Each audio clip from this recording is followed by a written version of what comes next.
الحمدللہ وکفا وسلام علی عبادہ الذین اصطفیٰ۔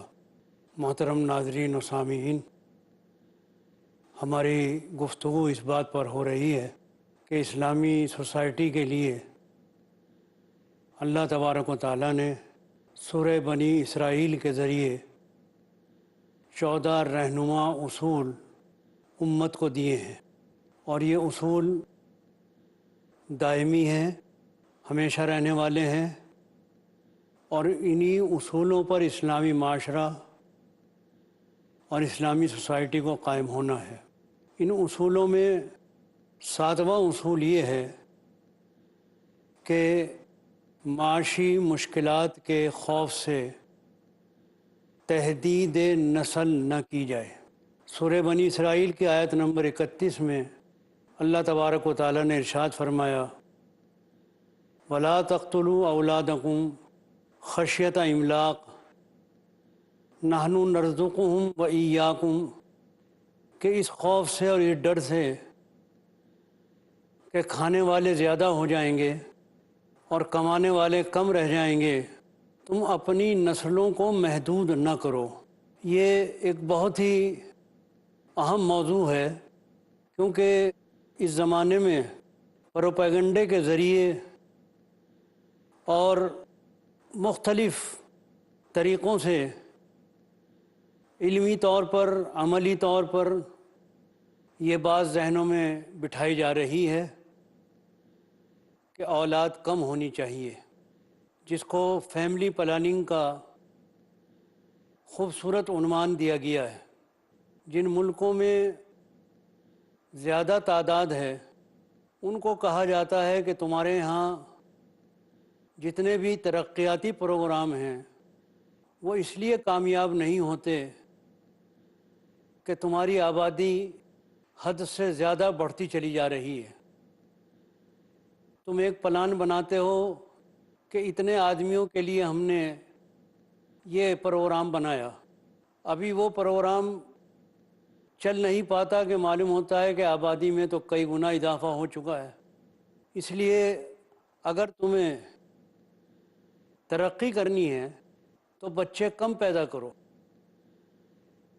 اس بات کو بڑے خوشنما طریقے سے پیش کیا جا رہا ہے، اس عنوان سے بھی کہ زیادہ بچوں کی پرورش کرنا بہت مشکل ہے، ان کی تربیت کرنا مشکل ہے، ان پر ماں باپ کا توجہ دینا مشکل ہے، اور اس بات کو اتنا زیادہ پھیلایا گیا ہے کہ اچھے خاصے دماغ اس بات کو قبول کرنے لگے ہیں کہ واقعی اولاد زیادہ نہیں ہونی چاہیے۔ ایک عرصے تک یہی سلسلہ چلتا رہا ہے، لیکن اب دنیا نے یہ بھی دیکھ لیا ہے کہ جن ملکوں نے اپنی آبادی کو محدود کیا ان کا نتیجہ ان کے سامنے الٹا آیا، یعنی بجائے فائدے کے نقصان ہوا، ان کی ترقیات رک گئیں، ان کی پیداوار میں کمی ہو گئی، ان کی آبادی اتنی کم ہو گئی کہ اس کے لحاظ سے اتنی پروڈکشن کی ضرورت ہی نہیں رہی۔ تو اب بہت سے وہ ملک بھی ہیں کہ جو پیچھے کی طرف لوٹ رہے ہیں، لوٹ پیچھے کی طرف اے گردش ایام تو، اس کا نمونہ بھی ہمارے سامنے آ رہا ہے کہ اب اس بات پر انعامات دیے جا رہے ہیں کہ زیادہ اولاد پیدا کرو تو تمہیں ایک مفت فلیٹ دیا جائے گا، تمہیں فلاں انعامات دیے جائیں گے۔ گویا حوصلہ افزائی کی جا رہی ہے کہ آبادی بڑھائی جائے۔ اسلام نے شروع سے یہ اصول بتایا ہے، اور یہ اصول کسی انسان کا مقرر کیا ہوا نہیں ہے، بلکہ خالق کائنات کا بنایا ہوا، سکھایا ہوا اور بھیجا ہوا اصول ہے کہ رزاق اللہ تبارک و تعالیٰ ہے۔ اس نے جتنے بھی مخلوق پیدا کی ہے سب کے رزق کا انتظام وہ خود کرتا ہے، ان مخلوقات کو بھی رزق دیتا ہے کہ جن کے بارے میں انسان سوچ بھی نہیں سکتا کہ ان کو کہاں سے ملتا ہوگا۔ سوائے اللہ کے کوئی نہیں ہے کہ اتنی بے شمار مخلوق کو کہ جس کی صحیح تعداد کا کوئی اندازہ ہی نہیں ہے، ہر ایک کو اس کا رزق اس کی جگہ پر پہنچا دیتا ہو اور کوئی اللہ کے رزق سے محروم نہ ہو۔ یہ کوئی صرف نظریاتی اور تصوراتی بات نہیں ہے، بلکہ عملی بات ہے۔ ہم شب و روز اس کا مشاہدہ کرتے ہیں کہ یہ بے شمار مخلوق جو زمین کے اندر پھیلی ہوئی ہے، زمین کے اندر رہتی ہے، زمین کے اوپر رہتی ہے، فضاؤں میں رہتی ہے، ان سب کو کون رزق دیتا ہے، کون ان کی روزی پہنچاتا ہے؟ تو بے شمار مخلوق کو اللہ تبارک و تعالی روزی دیتے ہیں۔ انسان کے بس کا تو کام ہی نہیں ہے یہ۔ تو جب اللہ تبارک و تعالی اپنی تمام مخلوق کے رزق کی ذمہ داری لے رہے ہیں، فرمایا نحن نرزقہم وإیاکم، ہم ان کو بھی دیتے ہیں رزق اور تم کو بھی دیں گے، تمہارے جو اولاد ہیں ان کو بھی اور تمہیں بھی، سب کو رزق دینا ہماری ذمہ داری ہے۔ یعنی اللہ تبارک و تعالیٰ نے پیدا کرنے کے بعد یہ بات اپنے ذمے لے لی ہے کہ ہم اپنی مخلوق کے رزق کے دینے کے ذمہ دار ہیں۔ تو جب اللہ تعالیٰ نے ذمہ داری لے لی ہے، اس نے زمین کے سینے میں ہر طرح کی ضرورت کی چیزیں مہیا کر دی ہیں۔ یہاں پانی بھی موجود ہے، یہاں کھانے کی چیزیں بھی موجود ہیں۔ انسان میں اور دوسری مخلوق میں ایک تھوڑا سا فرق ہے کہ انسان کو جد و جہد کرنے کا حکم ہے کہ وہ رزق کے لیے جد و جہد کرے، یعنی دیں گے تو رزق اللہ تعالیٰ ہی، دینا تو کام اللہ کا ہے، لیکن جد و جہد کرنا، حرکت کرنا اور کوشش کرنا یہ انسان کا کام ہے۔ یعنی ایسا نہیں ہوگا کہ بیٹھے بٹھائے تمہارے منہ میں پانی آ جائے، تمہارے منہ میں خود بخود کھانا آ جائے، بلکہ تم کوشش کرو، محنت کرو، کماؤ اور اپنے حصے کا رزق حاصل کرنے کی جد و جہد کرو۔ ذمہ داری اللہ تعالیٰ کی ہے، لیکن تمہارے اوپر یہ ذمہ داری رکھی ہے، تمہارے اوپر یہ فرض رکھا ہے کہ تم ہاتھ پیر توڑ کر نہ بیٹھو، بلکہ حرکت کرو، جد و جہد کرو اور اپنے حصے کی روزی حاصل کرو۔ جتنا تمہارے مقدر میں اللہ نے لکھا ہے وہ تمہیں مل کر رہے گا۔ ہاں، کوشش کرنا تمہارا فرض ہے۔ یہ ہے جو صحیح فکر اور صحیح سوچ اسلام دیتا ہے۔ اب انسان جد و جہد کر رہا ہے، کوشش کر رہا ہے، اس کوشش میں اللہ تبارک و تعالیٰ ضرور اس کو کامیابی دیں گے۔ ایسا نہیں ہوگا کہ وہ بھوکا رہ جائے، اللہ تعالیٰ ضرور اس کو کھلائیں گے، اس کی کوشش ضرور بار آور ہوگی۔ ایسا ہو نہیں سکتا کہ وہ اللہ کی زمین پر بھوکا مر جائے، لیکن انسان کی ہوس اور اس کی حرص اور اس کے اندر جو ایک لالچ ہے، وہ یہ کہتا ہے کہ میرے پاس زیادہ سے زیادہ ہو۔ اگر وہ مل بانٹ کر کھائے تو کوئی پریشانی نہیں ہوتی، لیکن وہ چاہتا ہے کہ میرے پاس زیادہ سے زیادہ ہو، اور دوسروں کے پاس ہو یا نہ ہو لیکن میرے پاس تو ہونا ہی چاہیے۔ وہ تمام وسائل اپنے قبضے میں کرنا چاہتا ہے، اس واسطے اسے یہ بے اطمینانی رہتی ہے کہ اگر کھانے والے زیادہ ہو گئے تو کھانا کہاں سے آئے گا۔ یہ ہمارے سامنے کی بات ہے کہ آج جتنی پیداوار ہے اس سے پہلے کبھی نہیں تھی، ہر چیز کی، پھلوں کی، گیہوں کی، ان تمام چیزوں کی، سبزیوں کی جو ہماری ضروریات سے متعلق ہیں۔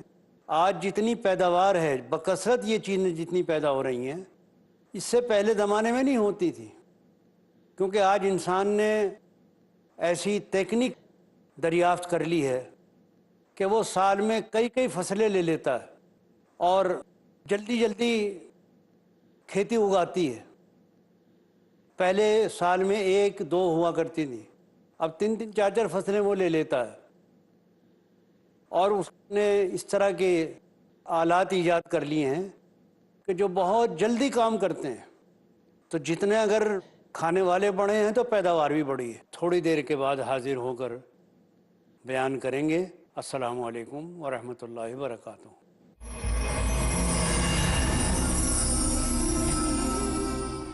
ہر دور میں بڑھاتا جو مومن کی شان ہے، پیغام حق سمیتے ہمارا قرآن ہے۔ اقیم الصلاح، نماز کو قائم رکھو، نماز کو قائم رکھو۔ اول و آخر جس شے کا ذکر ہے وہ ہے نماز۔ ڈاکٹر عارف رشید اسرار۔ کسی بھی مسلمان فرد کی زندگی کے اندر جو نمایاں ترین شے نظر آنی چاہیے وہ نماز کا معاملہ ہے۔ ضروری ہے جس کا احترام، جو قرآن میں فرمایا گیا اقیم الصلاۃ لذکری، نماز کو قائم رکھو تاکہ تمہارا دل میری یاد سے بسا رہے۔ لازمی ہے جس پر عمل۔ نماز تو وہ شے ہے کہ جو ہر فحش کام سے، ہر بے حیائی کے کام سے اور منکرات سے، گناہوں سے روکنے والی ہے۔ کامیابی ہے جس کی پناہ میں۔ الذین هم فی صلاتهم خاشعون، وہ لوگ کہ جو اپنی نمازوں کے اندر خشوع و خضوع اختیار کرنے والے ہیں۔ دنیا کو گمراہی سے نکالنے کے لیے رب نے اتارا کلام، قرآن کا پیغام، ہر بدھ شام 4 بجے اور دوبارہ صبح 4:30 بجے انڈیا میں پیس ٹی وی اردو پر۔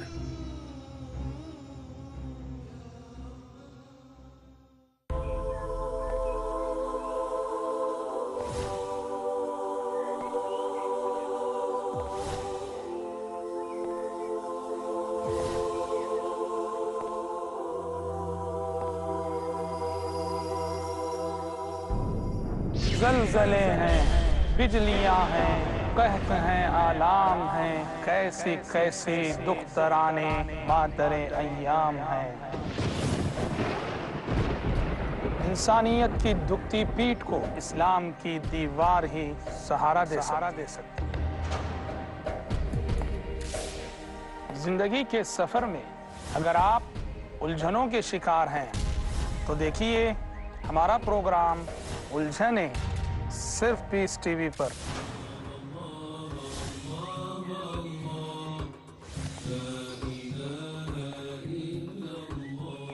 جانیے وہ تعلیمات جن کی روشنی میں آپ کو ملے گی بے شمار مشکلوں سے نجات۔ الجھنے ہر جمعرات رات 11:30 بجے اور دوبارہ دوپہر 12:30 بجے انڈیا میں پیس ٹی وی اردو پر۔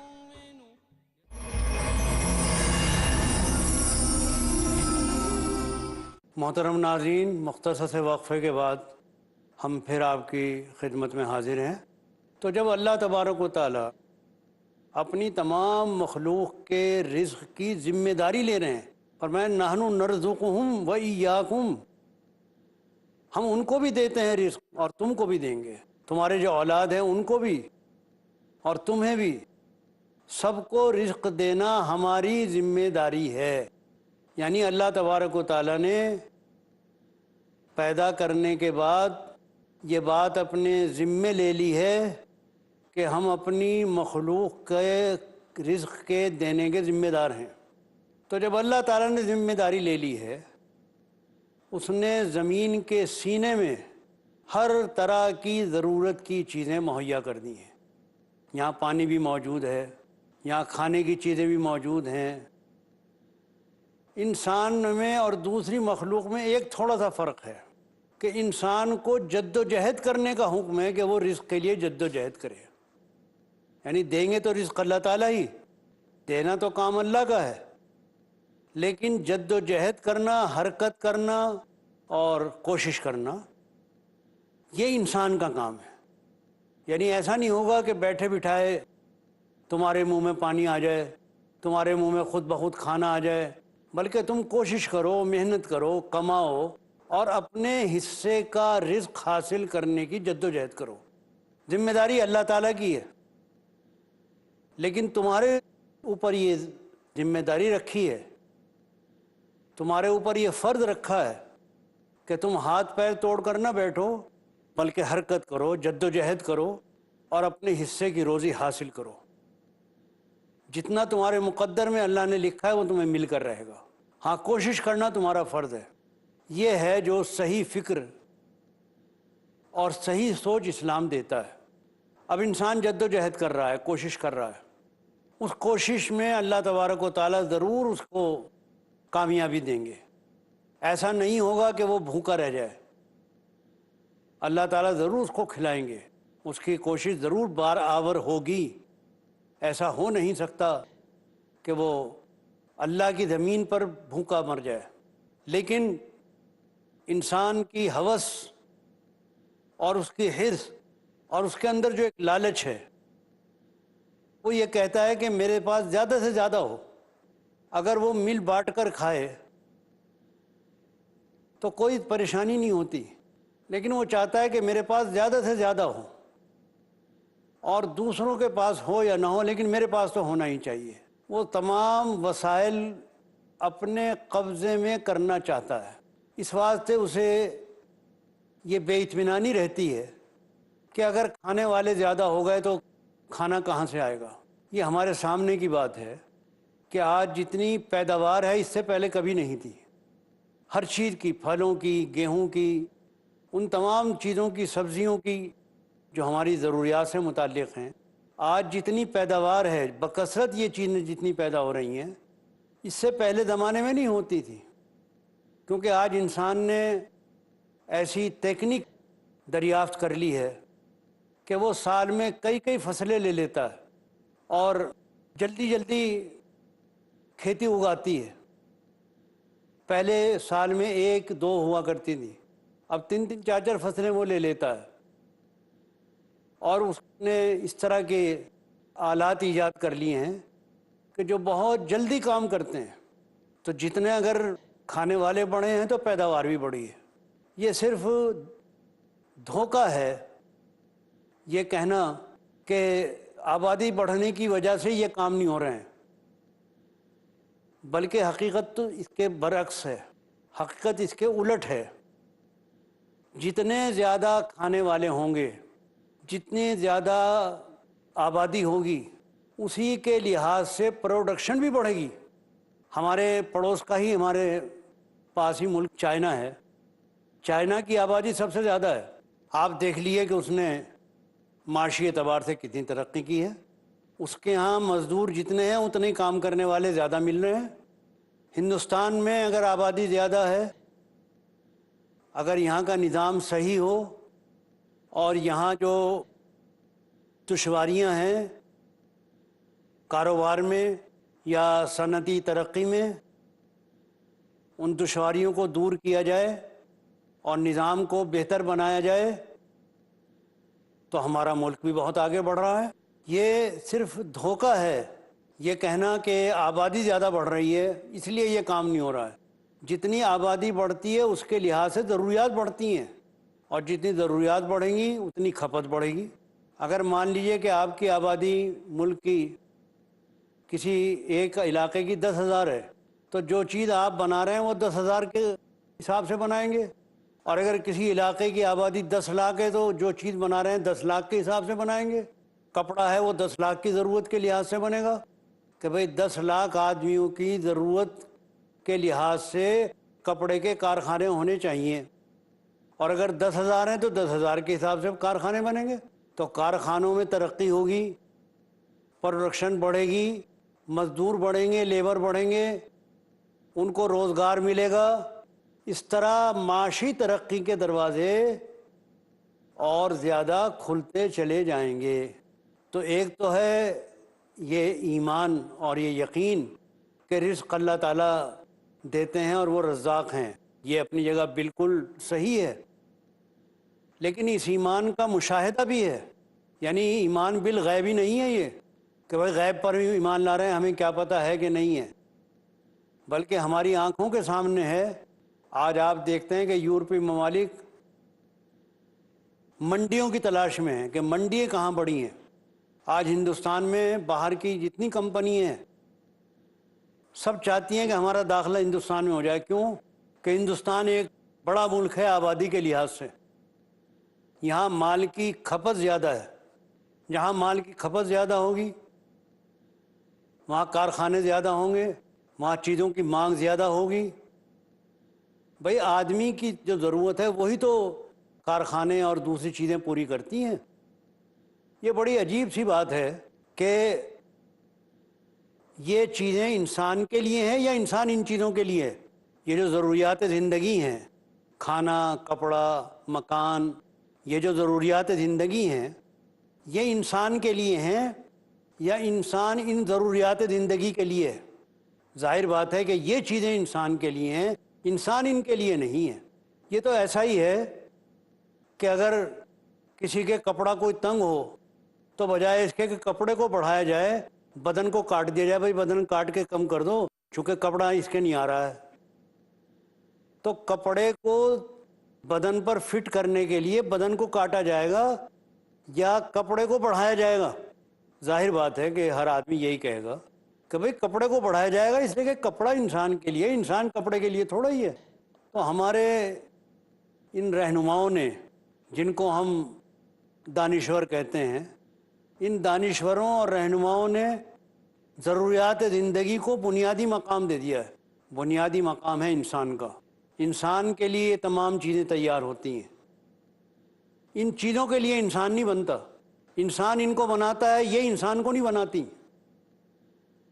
اس وقت جتنی ضرورت ہوگی انسانوں کے لیے ان چیزوں کو تیار کیا جائے گا، پیدا کیا جائے گا، بنایا جائے گا، اور جسے کہتے ہیں ضرورت ایجاد کی ماں ہے۔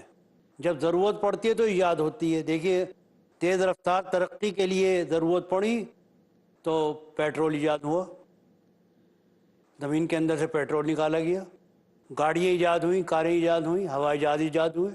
تو جب ضرورت پڑتی ہے تو نئی چیز ایجاد ہوتی ہے۔ اسی طرح جب ضرورت پڑے گی تو پیداوار کو بڑھانے کے نئے نئے طریقے سامنے آئیں گے، نئی نئی چیزیں سامنے آئیں گی، نئی نئی تکنیک، نئے نئے طریقے سامنے آئیں گے۔ جب اللہ تبارک و تعالیٰ اپنی تمام مخلوق کے رزق کی ذمہ داری لے رہے ہیں، فرمایا نحن نرزقہم و ایاکم، ہم ان کو بھی دیتے ہیں رزق اور تم کو بھی دیں گے، تمہارے جو اولاد ہیں ان کو بھی اور تمہیں بھی، سب کو رزق دینا ہماری ذمہ داری ہے۔ یعنی اللہ تبارک و تعالیٰ نے پیدا کرنے کے بعد یہ بات اپنے ذمے لے لی ہے کہ ہم اپنی مخلوق کے رزق کے دینے کے ذمہ دار ہیں۔ تو جب اللہ تعالیٰ نے ذمہ داری لے لی ہے، اس نے زمین کے سینے میں ہر طرح کی ضرورت کی چیزیں مہیا کر دی ہیں۔ یہاں پانی بھی موجود ہے، یہاں کھانے کی چیزیں بھی موجود ہیں۔ انسان میں اور دوسری مخلوق میں ایک تھوڑا سا فرق ہے کہ انسان کو جد و جہد کرنے کا حکم ہے کہ وہ رزق کے لیے جد و جہد کرے۔ یعنی دیں گے تو رزق اللہ تعالیٰ ہی، دینا تو کام اللہ کا ہے، لیکن جد و جہد کرنا، حرکت کرنا اور کوشش کرنا یہ انسان کا کام ہے۔ اللہ تبارک و تعالیٰ نے انسان کو بہترین دماغ عطا کیا ہے، اسی دماغ سے کام لے کر وہ آخر اس دنیا کے تمدن کو آگے بڑھا رہا ہے۔ تو یہ بات جو اس 7ویں اصول میں کہی گئی ہے بڑی